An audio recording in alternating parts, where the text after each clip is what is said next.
Good afternoon and welcome to Solent Sports News, your top stories this hour. Supporters of Manchester City, Brighton, Watford and Wolves will get an extra taste of excitement at Wembley this weekend. VAR will be available to watch live on the big screens in the event of any controversial decisions which will need reviewing. The FA claim it will also provide clarity and transparency for those in attendance. Everton goalkeeper Jordan Pickford is under police investigation after an incident occurred outside a nightclub in Sunderland. The England number one appears to be seen in a video partaking in a scrap before being dragged away. A spokesperson for the police said inquiries are ongoing to determine the circumstances surrounding the incident and locate those involved. Cardiff City manager Neil Warnock will not face FA disciplinary for staring down the Premier League match officials. The 70-year-old walked onto the pitch and glared at the officials before walking down the tunnel after his side's controversial 2-1 home defeat against Chelsea. He described them as the worst in the world. If you can't see offside from across with a flag, it's not even close. We worked 3 weeks for this. When we get let down by decisions, Morrison could quite easily have had a penalty in the first half. We thought he could have quite easily had a penalty in the second half. We thought it could have been a red card. We thought Ken Zaho was getting to the ball first. Bolton Wanderers players have gone on strike in solidarity with other staff members. The staff at the club have once again been paid late for the second month running. The owners are awaiting for the club to be brought.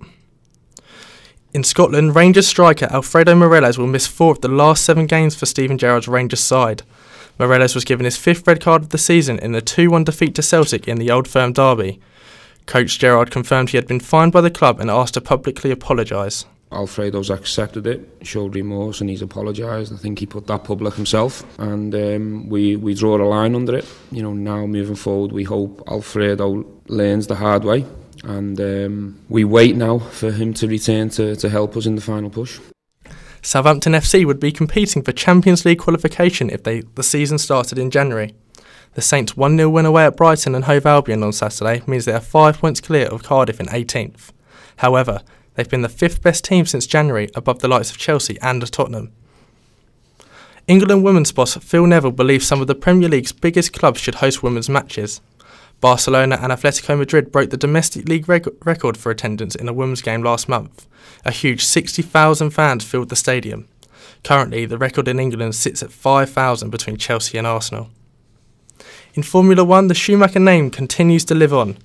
Michael Schumacher's son made his first appearance of a test drive in Bahrain this weekend. Mick Schumacher follows in the footsteps of his father, driving with Ferrari.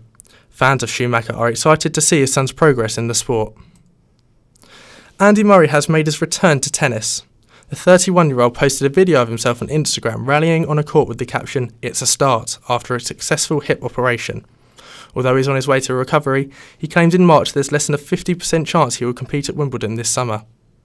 Sticking with tennis, and Solent University tennis team will not play against Bournemouth at varsity games in May.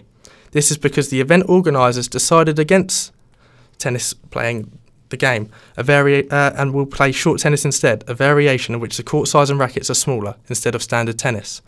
Solent tennis first team player Henry Liddington is disappointed at the decision. Because we're a Bucks team, and so we thought we could have the privilege of playing a proper tennis game at varsity instead of having an embarrassment of playing short tennis with short rackets, short nets and soft balls instead of playing with proper stuff. In netball, and Manchester Thunder jumped back to the top of the table as they beat Strathclyde Sirens 62-36. They leapfrogged Wasp, who had overtaken them following their 67-35 victory over London Pulse. That's all we've got time for this hour.